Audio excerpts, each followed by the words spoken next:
Morning, Mahesh, and good morning to all of you. Mahesh, Meghna rightly highlighted what India's position has been at COP27. But I'm not going to fast forward, I'm going to rewind a bit.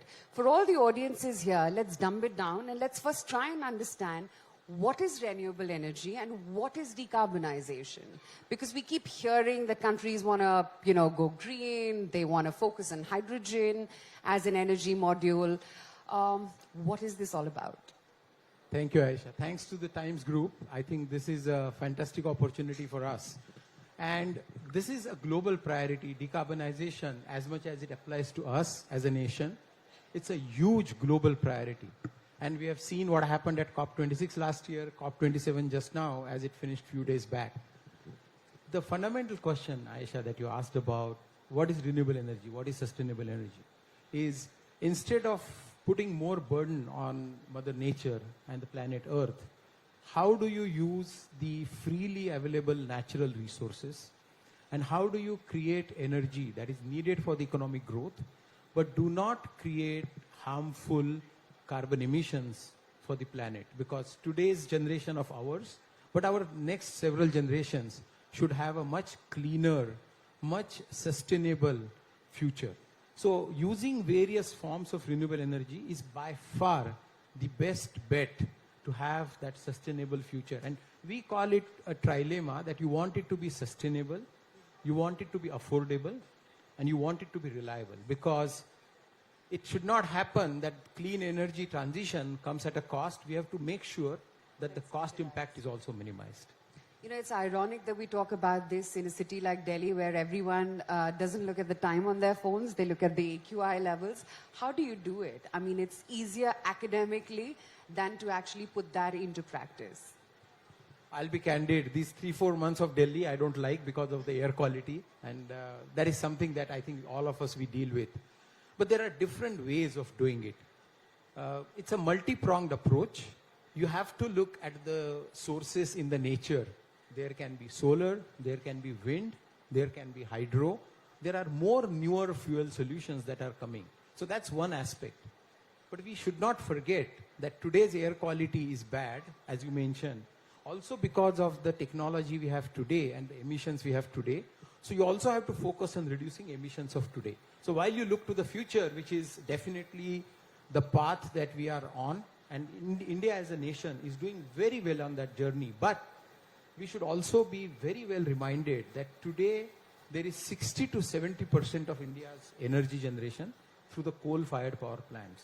And the vehicular pollution, the coal-fired power plant, some of the stubble burning that we hear about is what is causing the emissions. So it has to be a multi-pronged approach that you solve and create more and more through renewable energy, but then also work on technology solutions. And there are some that today we are executing for our stakeholders and customers, which brings today's emissions down. And at the same time, you have to learn from the developed nations. The developed nations have gone on this path of renewable energy. They have had some of their falls. How do we learn and not have those trips for ourselves?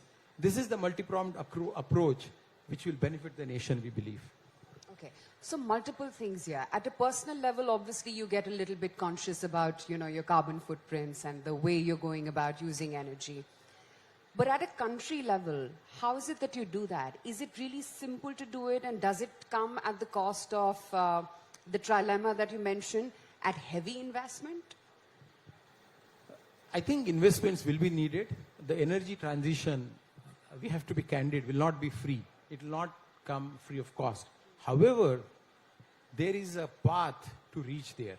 You reduce what you do today, which has more emissions, that's one.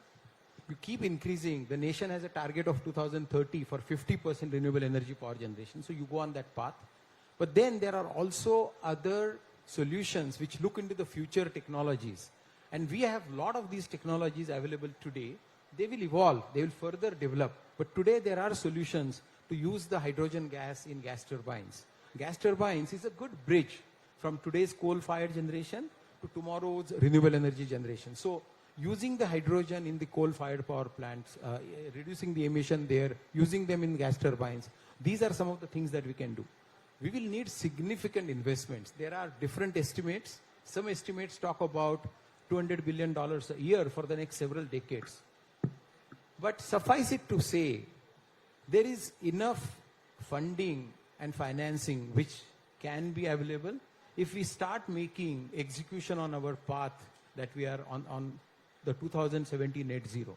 So it will need technology, it will need policies, and it will need investment. We believe these are the three big levers that can enable our journey. One thing I must say, and I'm very proud, the capabilities that India has a nation, the talent that India has to bring the technology breakthroughs can make us globally competitive. And this is something we have demonstrated. In this energy transition, we can be a very, very powerful, globally competitive source, and that we should take a lot of strength from.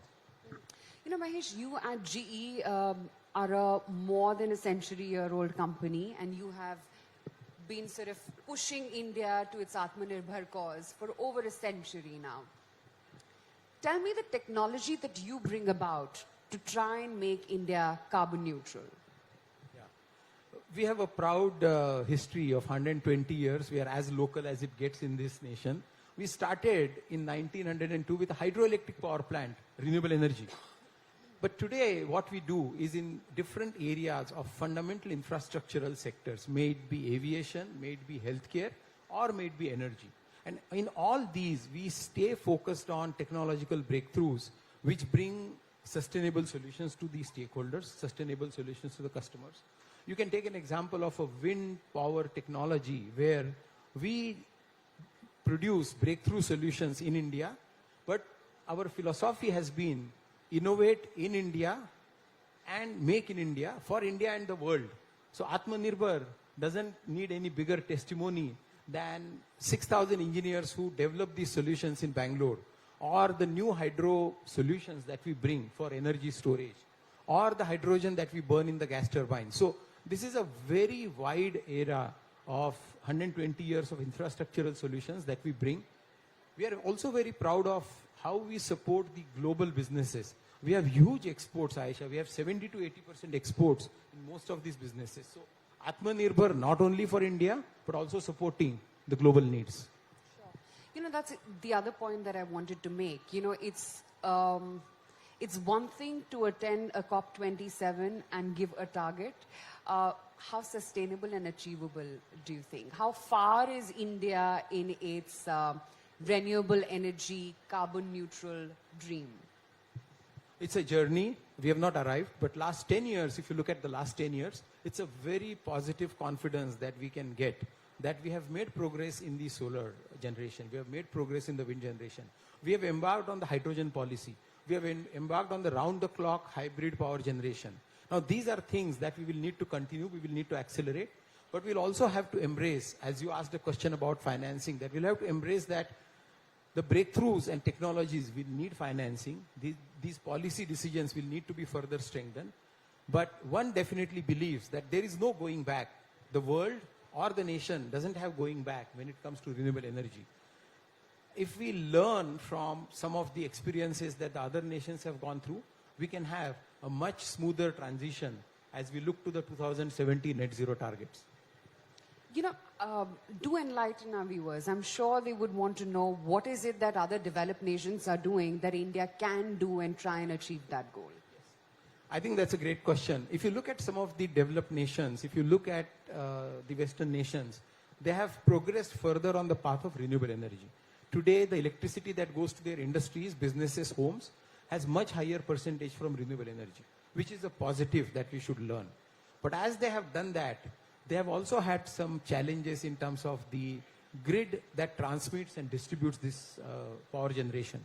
So it is important that we keep an eye on not only bringing up the renewable energy sources, but also the modernization of the grid, because it has to be a smart, digitally enabled, and a grid which supports with the database solutions.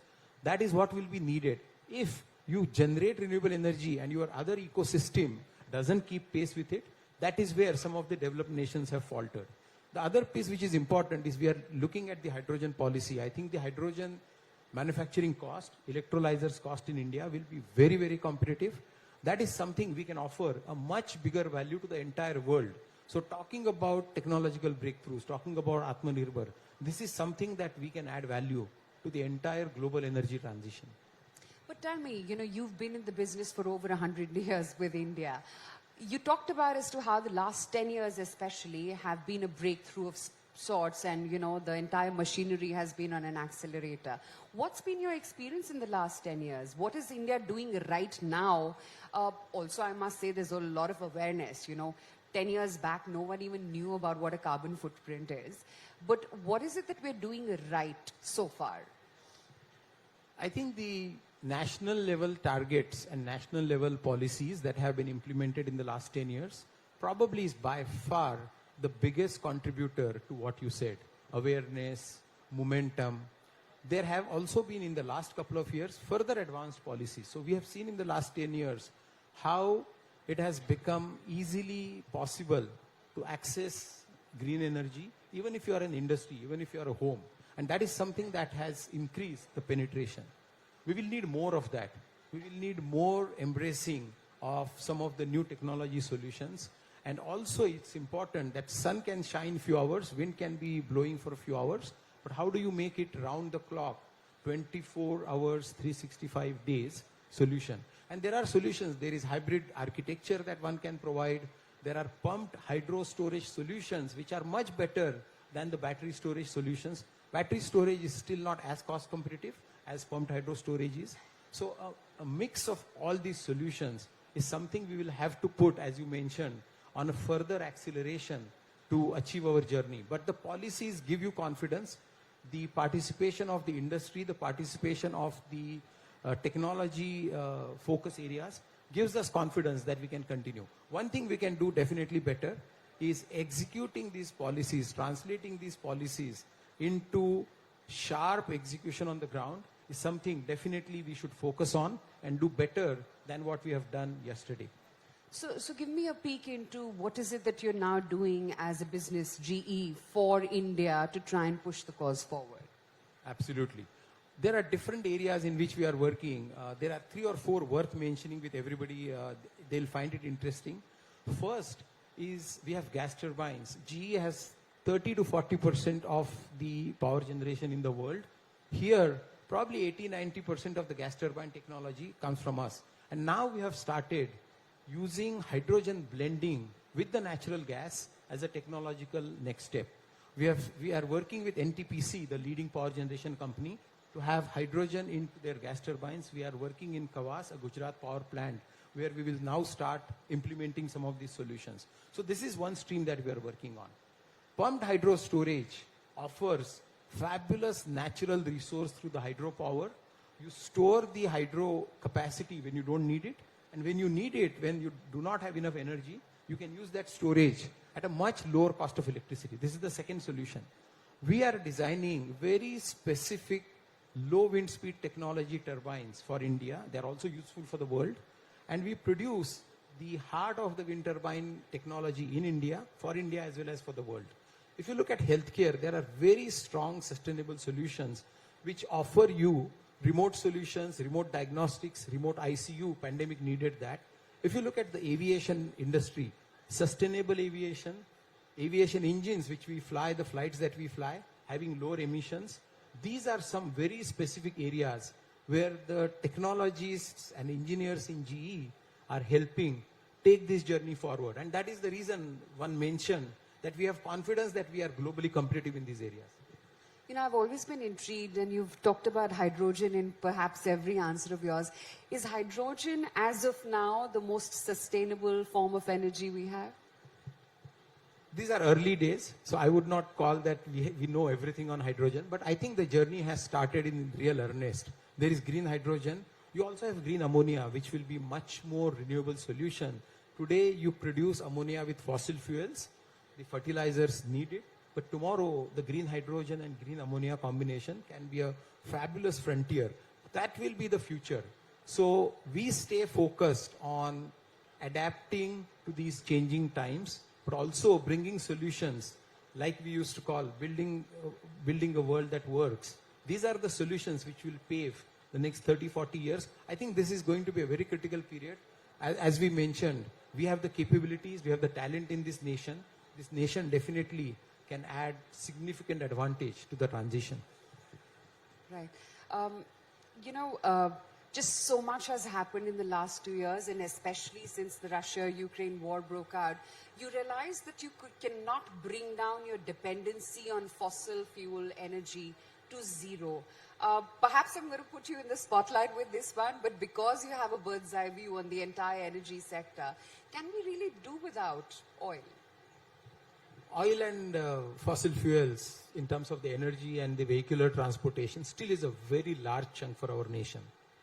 There are a couple of facts that we must embrace. First fact is we are close to 70% coal-fired power generation today as a nation. And we have a path. But let's not forget that these coal-fired power plants will need upgrades. They will need technology which will bring the emission control down. There is sulfur oxide gas, there is nitrogen oxide gas, and these emissions are harmful. One of the contributors to the air quality that we spoke is that. So implementing these emission solutions is one. Second is upgrading these coal-fired power plants so that they operate more efficiently, they burn less coal, they still give you the energy output that you need, is an area that we will have to do.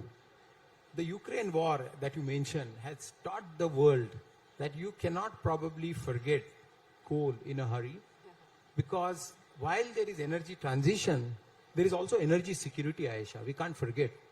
There has to be energy security for the nation. The Prime Minister said some time back, by 2047, we really want to be completely independent in terms of our own energy security. So we will have to recalibrate, and the world has recalibrated, and we must also be open to recalibrate that probably coal will not go away in a hurry as much as we want to. So while coal stays and you bring the 70% extent of power generation to a lower number, how you deal with emissions and bring technology to reduce, how you upgrade and make them more efficient should be the focus. And there are solutions, there are technologies that the industry has readily available today. We are implementing a lot of the emission control projects for NTPC as we speak today. So I think that journey will continue. But it is a multi-pronged approach that you bring the coal down, you keep increasing the renewable, you focus on the grid, and you also embrace made with the green hydrogen, made with the green ammonia. This is the multifaceted approach the nation will have to take as we embark on these higher and bigger targets. You know, in this moment of time when we talk about natural calamities everywhere, global warming everywhere, what is that one resource that we as not just a country but as a world need to adapt or adopt and look towards? Is it going to be water? Is it going to be wind? If you look at our nation, we have done fabulous progress in the last, I would say, 10 years in terms of the increase in solar power generation. But there is still a lot of potential in the renewable energy, in the wind power generation. There has to be at least more than 100 gigawatt capacity in the wind that India topography exists, and we can harness that wind and add that capacity. At the same time, let's not forget that you can have a mix. You can have a mix of solar and wind and a hybrid architecture. When you store, when you don't need, and when you need, you use upon that. So it will have to be a mix of that. Also, the pumped hydro storage that I mentioned, Aisha, is very less harmful to the nature. And it doesn't need to be closer to the big rivers. It doesn't need to harm the villages or the rural population. So that would be another array of offerings which will also help us. So suffice it to say, it's not one renewable energy source. There are multiple. The nation is blessed with them. How we make the most out of them will enable our success. Are we making the most so far? We are making. I think there are more opportunities for us to do, which will always be the case. It's a continuous improvement journey. Yeah, absolutely. But tell me, you at GE, how conscious are you when you invest in newer technologies to look towards greener fuels as opposed to fossil fuels, which obviously have higher carbon emission? There is significant commitment that GE does in terms of the investment in technology, investment in research. We have global research which is focused on hydrogen. How can you have much higher percentage of hydrogen burning in gas turbines? We have achieved 50-60% today. The aim would be over the next few years, how could you reach 100%? So that's one area. The second area is based on where you are. How do you have wind technology which can have more efficiency? Wind farm generation is much more efficient than solar. So we also invest in that area. We also invest, we have 2 factories in India which manufacture wind turbine blades. And how do you make these blades much more efficient? How do you make them much more lighter?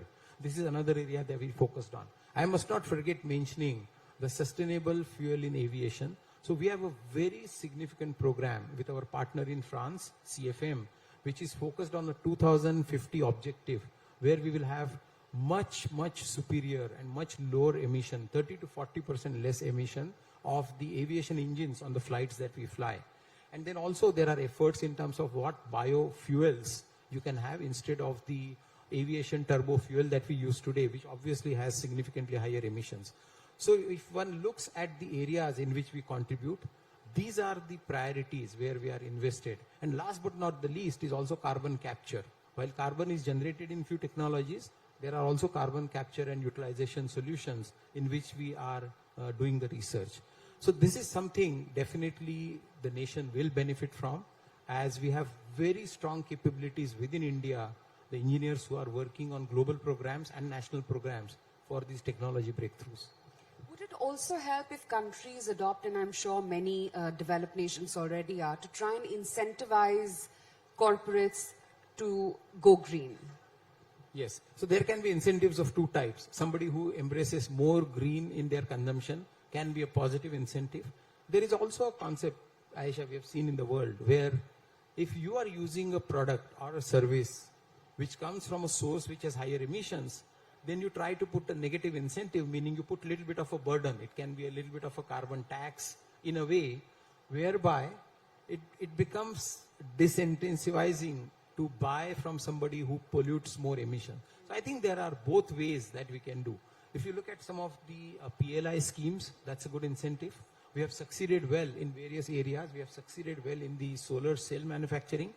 Potentially, the government can also look at the wind sector as a significant sector where PLI can benefit, because the capabilities will increase in the nation, will be Atmanirbhar, but we also will be very competitive as we look to increasing our exports. So that is an area, PLI is an area. But as I mentioned, I think the time will soon come.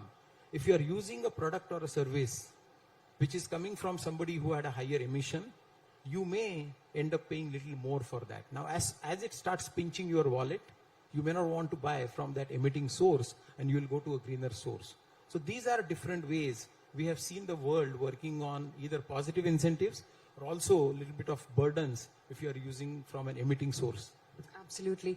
The other thing I wanted to talk about, we've talked about as to how countries in the world is tapping into natural resources.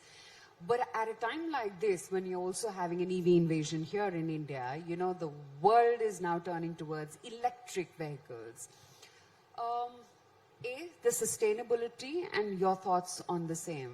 And B, other than natural resources, what are the other cleaner energy options that we as a country and the world can adopt? I think the electric vehicles, similar to the battery storage, still is in early days. But as an Indian, proud Indian, I think we will have a breakthrough probably this part of the world, which will produce very efficient and cost competitive electric vehicle solution. So that definitely is something that is going to happen sooner than later.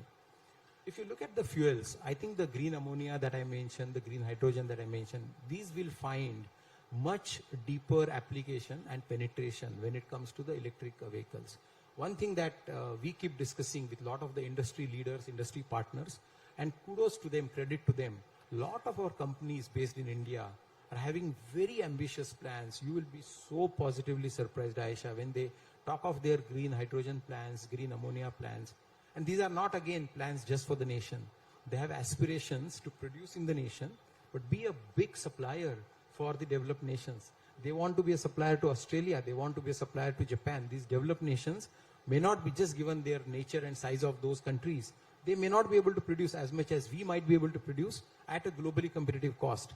So while the electric vehicles here can use it and we can have a breakthrough, but this will open a huge economy, one believes. I genuinely believe that the way the Indian companies are aspiring in this space, in the green ammonia and green hydrogen, this can be a huge growth for the economy as they start exporting to the developed nations. It's such a pleasure chatting with you today, and may India go green sooner than we think. And I hope we can very soon say that AQI is absolutely at normal levels, not just in Delhi, but perhaps all across the world very soon. And thank you. Looking forward to that. Thank you so much, Aisha. Thank you Thanks so to you much. and thanks to the Times Group. Appreciate it.